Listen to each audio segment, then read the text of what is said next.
En los límites donde la ciudad se rinde ante la maleza y el óxido, existe una plataforma olvidada conocida como el Andén del Olvido.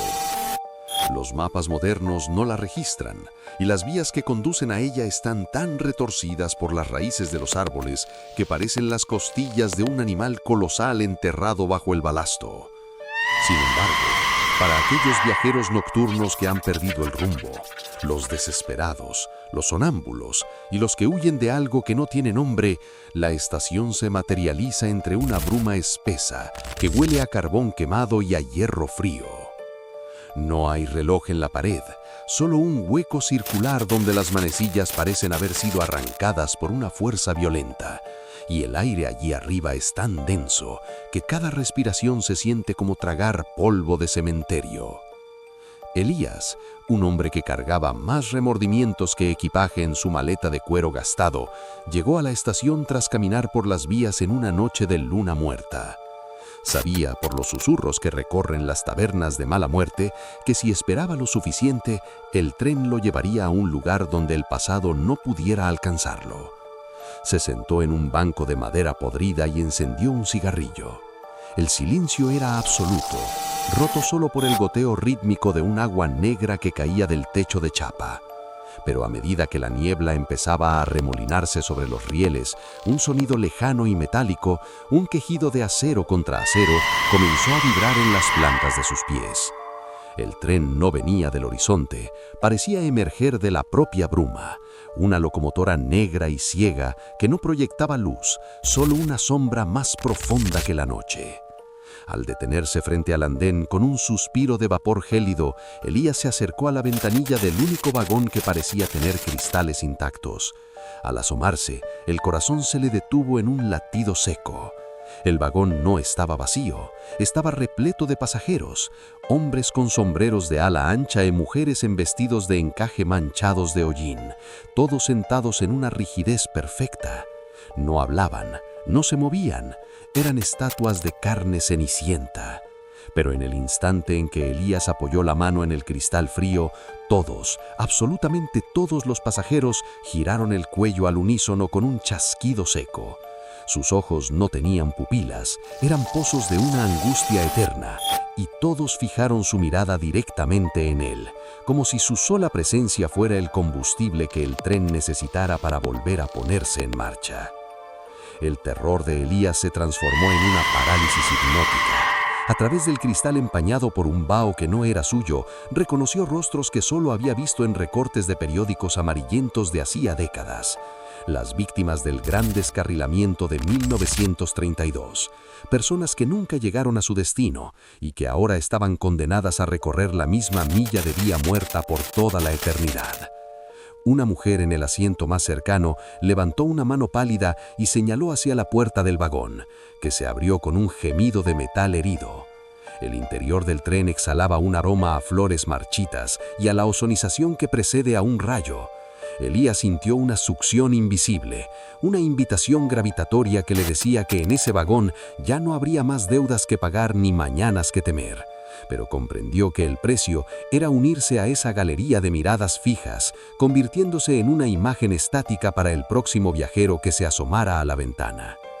Justo cuando su pie rozó el escalón de metal del tren fantasma, el suelo de la estación empezó a disolverse en ceniza. Elías miró hacia atrás y vio que el andén se estaba desapareciendo, dejando solo un abismo de niebla. Los pasajeros del tren comenzaron a levantarse de sus asientos, extendiendo sus manos hacia él, no para ayudarlo, sino para reclamar su espacio, para que él ocupara el asiento vacío que había estado esperando por más de 90 años. El tren lanzó un silbatazo que sonó como un grito humano amplificado por 1000, y las ruedas empezaron a girar. Elías se dio cuenta de que si entraba, su historia terminaría allí, en un bucle de acero y niebla, pero si se quedaba, caería al vacío de lo no existente. Con un grito de pura desesperación, saltó hacia atrás, cayendo sobre el balasto mientras el vagón se desvanecía en la bruma, dejando solo el eco de 1000 ojos que seguían mirándolo desde la oscuridad del pasado. Elías recordó al amanecer en un terraplén abandonado, rodeado de maleza y con la ropa cubierta de hollín. La estación no estaba, el tren no estaba, pero cuando miró su maleta de cuero en la superficie del cristal de su reloj de pulsera, ahora había una pequeña grieta en forma de vía. Y lo más aterrador, al mirar su reflejo en un charco de agua estancada, sus propios ojos habían adquirido un tono grisáceo, y por un segundo sintió que detrás de él, en el reflejo, cientos de personas lo observaban con una paciencia infinita, esperando que llegara la próxima noche, la próxima niebla y el próximo tren que nunca llega, pero que siempre te encuentra. El rastro de hollín en la piel de Elías no era una mancha superficial que el agua pudiera borrar. Era una marca de propiedad. Durante los días siguientes, el mundo que antes le resultaba familiar empezó a disbujarse, como si la realidad fuera una película vieja que se estuviera quemando por los bordes. En las habitaciones cerradas, Elías empezaba a escuchar el siseo del vapor filtrándose por los enchufes, y cada vez que pasaba cerca de una rejilla de ventilación, un aire gélido con olor a azufre le acariciaba la nuca. Pero lo más insoportable era la mirada. Ya no necesitaba estar en el andén para sentirla. Los pasajeros del vagón fantasma se habían mudado al reverso de su visión. Cada vez que parpadeaba, durante esa fracción de segundo de oscuridad, veía las filas de asientos de terciopelo rojo y los rostros cenicientos, cada vez más nítidos, cada vez más cerca de la pantalla de sus ojos. Desesperado por romper el vínculo, Elías regresó al lugar del terraplén donde había despertado, pero esta vez no llevaba su maleta, sino un mapa de 1930 y una lámpara de queroseno. Comprendió que el tren no era una aparición errática, sino un recolector de deudas pendientes. El gran descarrilamiento de 1932 no había sido un accidente, sino un sacrificio interrumpido, y el vagón necesitaba un número exacto de almas para completar su viaje hacia el final de la vía. Al llegar a la zona de las vías muertas, la niebla no esperó a la noche, emergió de la tierra como un sudor blanco y espeso. El sonido del acero contra acero resonó de nuevo, pero esta vez no era un quejido, era un rugido de hambre. El tren se materializó, pero ya no era un solo vagón, ahora era una hilera interminable de cajas metálicas que exhalaban una luz azulina y enferma. La puerta del vagón se abrió de nuevo frente a él, y de ella descendió el revisor. Era una figura altísima, vestida con un uniforme de gala que parecía hecho de sombras prensadas. Su rostro era una superficie lisa de cuero pálido, sin ojos ni boca, pero de su pecho colgaba un silbato de hueso tallado. El revisor no habló, pero extendió una mano enguantada esperando algo. Elías comprendió que el salto que había dado la noche anterior lo había convertido en un polizón de la existencia. No estaba ni vivo ni muerto, era una anomalía que el tren debía reclamar. Con un movimiento mecánico, el revisor sacó una perforadora de boletos metálica y antes de que Elías pudiera reaccionar, le perforó la palma de la mano. No hubo sangre, solo un destello de luz gris y el sonido de una campana lejana. El destino del último pasajero. En el momento de la perforación, Elías ya no pudo resistirse. Entró en el vagón y se sentó en el único asiento vacío, el número 13. Al hacerlo, la rigidez de los demás pasajeros se rompió, las mujeres de encaje y los hombres de sombrero empezaron a susurrar, un murmullo que sonaba como el viento en un túnel. El tren se puso en marcha con una sacudida que pareció arrancar el alma de Elías de su cuerpo físico. Vio a través de la ventanilla cómo el mundo real se alejaba. Vio las luces de la ciudad convertirse en puntos diminutos y luego en nada, mientras el tren se adentraba en una geografía de pesadilla, donde las montañas eran montones de relojes rotos y los ríos eran de tinta pura. El viaje terminó en un lugar donde las vías simplemente desaparecían en un horizonte de luz blanca cegadora. El revisor pasó por el pasillo, recogiendo los boletos que ahora eran las manos de los pasajeros. Cuando llegó a Elías, el tren se detuvo por completo. Los pasajeros se levantaron y uno a uno salieron del vagón y caminaron hacia esa luz, desapareciendo con un suspiro de alivio. Elías se quedó solo en el vagón vacío, sintiendo que su cuerpo se volvía de madera y su piel de terciopelo. Comprendió entonces su verdadero propósito. Él no era un pasajero más, él era el nuevo revisor.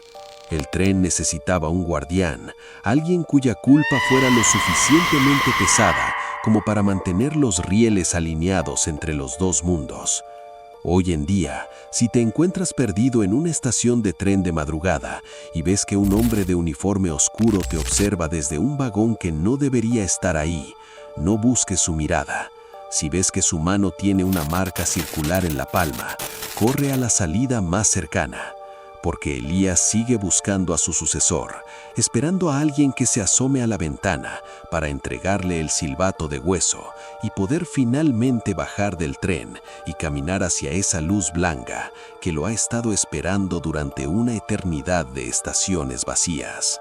El nuevo destino de Elías como el revisor de la estación que nunca llega trajo consigo una percepción del tiempo que ningún ser vivo podría soportar.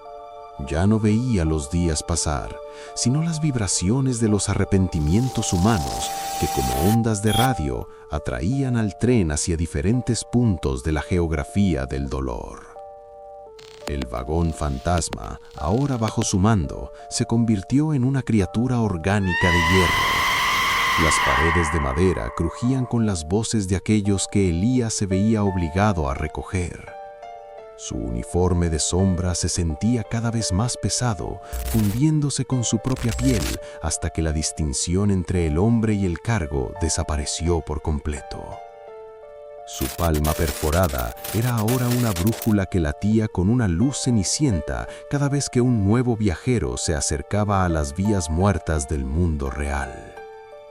Sin embargo, Elías descubrió que el tren ocultaba un secreto en el vagón de cola, un compartimiento sellado con cadenas de óxido que ni siquiera el revisor anterior se había atrevido a abrir.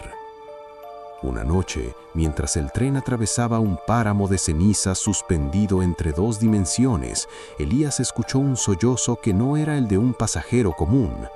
No era un lamento de muerte, sino de esperanza desesperada. Usando su silbato de hueso como llave, rompió los sellos y entró.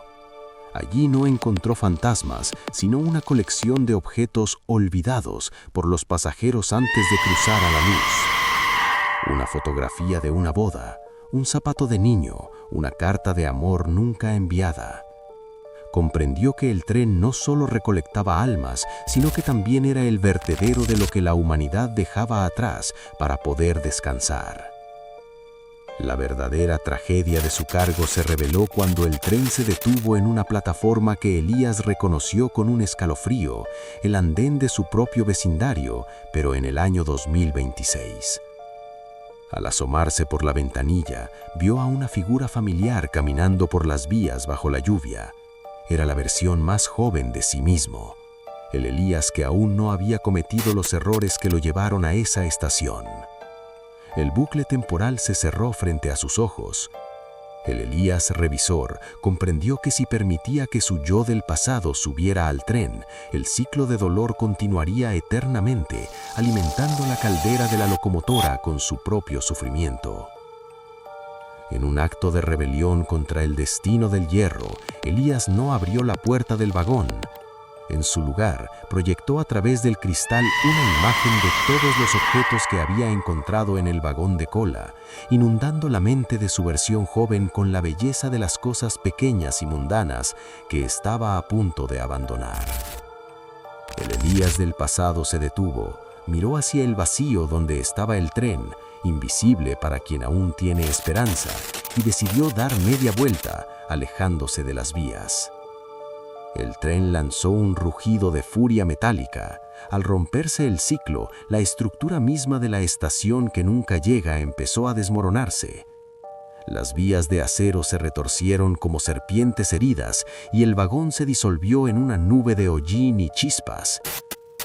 Elías sintió que su uniforme se desprendía, pero no para devolverlo a la vida, sino para permitirle la disolución final. No hubo luz blanca para él, pero sí hubo silencio.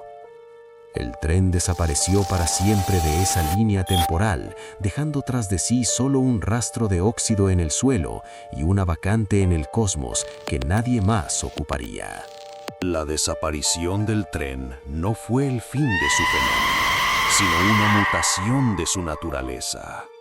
Al romperse el ciclo de Elías, el concepto de la espera eterna se desbordó de las vías y se filtró en el tejido de la ciudad. Las antiguas estaciones de metro, los paraderos de autobús bajo la lluvia y los aeropuertos a las 3 de la mañana se convirtieron en zonas de baja densidad existencial. Ya no era necesario un vagón físico de hierro y vapor.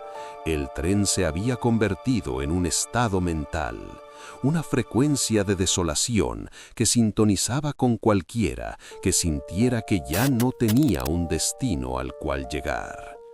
Elías, aunque libre de su uniforme de revisor, no regresó a la vida, sino que se convirtió en una corriente de aire frío que recorre los túneles, un susurro de advertencia que intenta desviar a los viajeros antes de que sus pies se fundan con el pavimento del andén.